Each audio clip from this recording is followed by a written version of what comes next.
Chandrababu, Pawan, BJP నేతలు నన్ను స్పీకర్గా నామినేట్ చేశారు. నామినేషన్ వేశాను. సాయంత్రం వరకు నామినేషన్ గడువు ఉంది.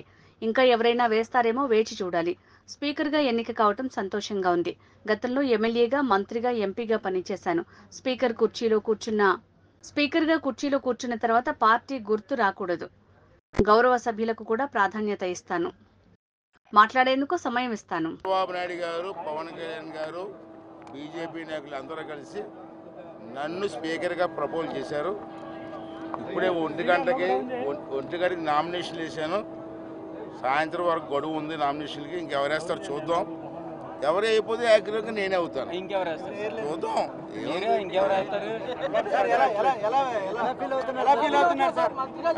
చాలా హ్యాపీగా ఫీల్ అవుతున్నాను. ఎందుకంటే 83 నుంచి నేను రాజకీయాల్లో ఉన్న 42 సంవత్సరాలు పెట్టున్నాను.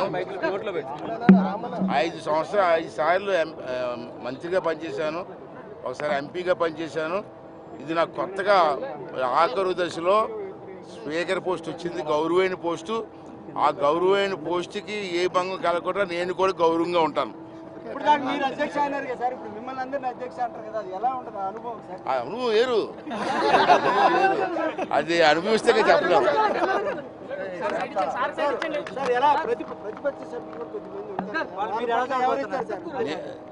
ఇప్పుడు ఆ కుర్చీలో కూర్చున్న తర్వాత పార్టీ గుర్తురాదు మాకు, అంటే నా ఉద్దేశం. అంచేత ఎవరు మాట్లాడినా ప్రతిపక్ష సభ్యులు అన్నారు. ప్రతిపక్ష హోదా ఉందా? ప్రతిపక్ష సభ్యులు అంటారేంటి? ప్రతిపక్ష హోదా ఉందా? లేదు కదా. అయినప్పటికీ కూడా గౌరవిస్తాను. ఎవరైనా సభ్యులు మాట్లాడతారంటే విపులంగా మాట్లాడతాను, అది అవకాశం ఇస్తాను. అవసరమైతే వాళ్ళు ట్రైనింగ్ కూడా ఇస్తాను.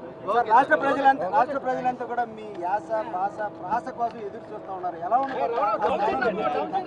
యాస భాష ప్రాస కాదు, ఇక్కడ ప్రజలకి అర్థమయ్యే విధంగా సభ్యులందరికీ కూడా మాట్లాడే అవకాశం ఇచ్చి ప్రజల తాలూకు ఆలోచనల్ని అసెంబ్లీలో ప్రతిబింబించి, ఇప్పుడు ఈవేళ నేను చెప్తాను, ఒక విషయం చెప్తున్నాను.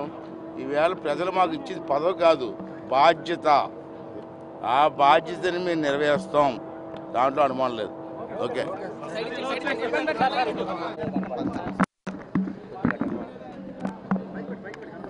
ఈరోజు ఆంధ్ర రాష్ట్రంలో మరి శాసనసభ ఇవాళ ఎమ్మెల్యేలు ప్రమాణ స్వీకారం ఈరోజు నిర్వహించుకోవడం జరిగింది. నిజంగా ఇది చాలా శుభదినం. ఈ రాష్ట్రంలో ఇదే శాసనసభలో ముఖ్యమంత్రి జగన్మోహన్ రెడ్డి 151 మంది ఎమ్మెల్యేలు ఉన్నారని చెప్పి ముఖ్యమంత్రి దగ్గర నుంచి ఎమ్మెల్యేలు, మంత్రులు అసలు ఇష్టారాజ్యంగా మాట్లాడటానికి కూడా ఇబ్బంది కలిగించే పదాలతో అన్పార్లమెంటరీ వర్డ్స్ కూడా ఉపయోగించి మరి ఈ అసెంబ్లీని అపహాస్యం చేశారు. మరి దాదాపు ప్రతి ఒక్కరూ కూడా, మంత్రులు అయితే బూతులే మాట్లాడారు సాక్షాత్తు అసెంబ్లీలో. ఎంతో గౌరవప్రదంగా మరి అగౌరవపరిచినటువంటి పరిస్థితి చూసాం. ఆనాడు చంద్రబాబు నాయుడు గారిని మరి అసెంబ్లీలోనే కుటుంబం మీద కూడా చాలా ఘోరంగా మాట్లాడినటువంటి సందర్భాన్ని మనం చూసాం. ఆ రోజు చంద్రబాబు నాయుడు గారు దాదాపు 40 సంవత్సరాల పైన రాజకీయాల్లో ఉన్న ఆయన కంటిలో ఏ రోజు కూడా నీరు చూడలే. అలాంటిది ఇదే సభలో వాళ్ళు మాట్లాడినటువంటి మాటలకి ఆయన కుమిలి ఆ రోజున పడినటువంటి వేదన ఆంధ్ర రాష్ట్రంలో ఉన్నటువంటి ప్రతి ఆడబిడ్డ చూశారు. ఆ రోజున బయటకు వచ్చి చెప్పినటువంటి మాట, తిరిగి మళ్ళీ నేను ముఖ్యమంత్రిగా ఈ సభలో అడుగు పెడతాను, అప్పటి వరకు అడుగు పెట్టనని చెప్పి శపథం తీసుకుని ఇవాళ చంద్రబాబు నాయుడు గారు రాష్ట్రంలో ప్రతి ఒక్కరు కూడా చైతన్యపరుచుకుని ఇవాళ భారతదేశ చరిత్రలో బహుశా ప్రపంచంలోనే కూడా ఏ రాజకీయ పార్టీ రానటువంటి మ్యాండేట్ని ఇవాళ ఆంధ్ర రాష్ట్ర ప్రజలు 95% మ్యాండేట్ ఇచ్చి ఇవాళ 175 మంది శాసనసభ్యులకి 164 శాసనసభ్యులు గెలిపించుకుని 151 మంది ఎమ్మెల్యేలు ఉన్నటువంటి వైఎస్ఆర్ పార్టీకి కేవలం 11 స్థానాలకే పరిమితం చేశారంటే ఇది ఆంధ్ర రాష్ట్రంలో ఉన్నటువంటి ప్రతి ఒక్కరు ఇవాళ చంద్రబాబు నాయుడు గారు, పవన్ కళ్యాణ్ గారు, మోడీ గారి నాయకత్వంలో ఇటువంటి గౌరవంతో ఈరోజు చంద్రబాబు నాయుడు గారు అసెంబ్లీలోకి అడుగు పెట్టడం జరిగింది. ఇది చరిత్రలో నిలబడే రోజు. మరి ఇటువంటి సభని ఖచ్చితంగా మేము గౌరవ సభగానే నిలబడతాం. వైఎస్ఆర్ పార్టీ లాగా బూతులు కానీ అన్పార్లమెంటరీ వర్డ్స్ కానీ ఎక్కడా కూడా కూడా ప్రజల సమస్యల మీదే చర్చలు జరుగుతాయి, పారదర్శకంగా చర్చలు జరుగుతాయి. తప్పకుండా ఈ రాష్ట్రాన్ని కాపాడుకోవాలి, నిలబెట్టుకోవాలి. ఆ కార్యక్రమాలన్నీ కూడా ఈ సభని ఒక గౌరవప్రదంగా నిలబెడతామని కూడా తెలియజేస్తాం. Okay sir. కొడాలని మీద విజయం చేస్తాం అనేది మామూలు చాలా హ్యాపీగా ఉంది. ముందు గుడివాడకు దరిద్రం వదిలిందని మీరందరూ అంత ఆనందపడుతున్నారు, నేను అది అంతే ఆనందపడుతున్నాను.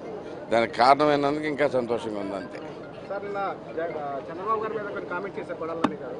ముందు ఇచ్చిన 6 పథకాలు అమలు చేయండి, తర్వాత చూద్దామని చెప్పి సవాల్ విసిరారు. అట్లాంటి వ్యక్తి గురించి మాట్లాడుకుంటూ అనవసరం అండి. వాళ్ళకి డిమాండ్లు కూడా చేసేంత సీన్ లేదు. ఎందుకంటే ఎక్కడ ప్రజల ఆమోదం మొత్తం కోల్పోయి ఉన్నాడు. ఏ ఒక్కరో అంటే ఎంత దారుణం అంటే గుడివాడలో టౌన్లో అయితే కనుక ఒక వార్డు కూడా వెళ్ళలేని పరిస్థితి. ఇట్లాంటి వాళ్ళు వచ్చి మనం డిమాండ్లు చేయటము ఏదో సోది డ్రామాలు తప్పితే ఎవడు పట్టించుకుంటాడు ఇంకా వాళ్ళని. ఇప్పుడు ఫర్ ఎగ్జాంపుల్ చూసారనుకోండి, ఏది ఎప్పుడు అమలు చేయాలనేది ఒక పద్ధతి ఉంటుందా? ఇంక ప్రమాణ స్వీకారాలను అవ్వలేదా? 1వ తారీఖు చేయాలంట. ఇలా డబ్బులంతా ఖాళీ చేసి పెట్టారు. ఏడాది నుంచి అవుతాయి అనుకుంటున్నారు. అవన్నీ బాబు గారు చేద్దాం అనుకుంది, చేసేది తీరుతాడు. 4000 పెన్షన్ అన్నాడు ఫస్ట్ది. 4000 పెన్షన్ చేసేస్తున్నారు ఫస్ట్ 1వ తారీఖు కల్లా స్టార్ట్ అయిపోతుంది. ప్లస్ 3000 కూడా కల్పిస్తానంటున్నారు. అంటే ప్రతిదీ మనం చేసుకుంటూ వస్తూ ఉన్నాం. గతంలో రాష్ట్రం అంతా కొడాలని అనగానే గుడివాడని కొడాలని చూశారు. ఇప్పుడు మీరు ఏదైతే రాము గారు ఎన్నికల రాము కొడాలని ఓడించిన తీరుడు అన్నట్టు మీకు ఐడెంటిటీ వచ్చిందా? నాకు కొడాలని జోడించిన ఐడెంటిటీ కాదండి. గుడివాడ అభివృద్ధిలో నా భాగం అయితే కనుక నేను ఆనందంగా చూస్తాను. అది మీకు త్వరలోనే తెలుస్తుంది. వచ్చేసరికి మీరు ఈ పేరు మర్చిపోయి గుడివాడిని వేరే రకంగా చూస్తారని చెప్పి ఆశిస్తాను. Thank you.